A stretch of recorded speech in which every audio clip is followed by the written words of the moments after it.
Hi everyone, welcome back to my channel. If you are new here, my name is Nikki with MontanaCrochetCreations.com. Today's tutorial is another one of our beginner basics series. I'm going to be teaching you how to do a double, triple crochet for today. So I've already done my chain. I just started with a chain of 10. It's just something that I'll just start with, but a lot of times you'll incorporate these into your patterns as you're going along.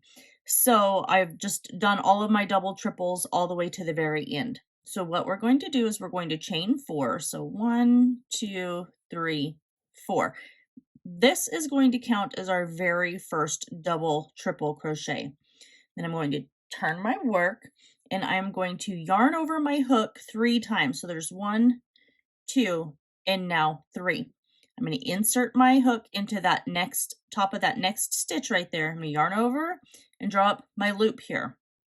I'm going to yarn over and pull through 2 of these loops, yarn over and pull through 2 more loops, just like that. Yarn over, pull through 2, and yarn over and pull through 2. You should pull through your loops on your hook for a total of 4 times. So now you've created 4 stitches. It looks like a double crochet, but it's a lot taller, making it our double triple crochet. So again, we're going to yarn over our hook 3 times, insert our hook into that very next stitch right there, and draw up our loop. I like to hang on to my project because pulling through all of these loops is a little tricky. So we've got 1, 2, 3, 4, 5 loops on our hook here. We're yarning over and pulling through our first 2 loops there. Now we have 4. We're going to yarn over, pull through 2 more loops again. Now we have 3. Yarning over, pulling through 2. And then now we're going to yarn over and pull through those very last 2 loops. And that right there is how you create a double triple crochet.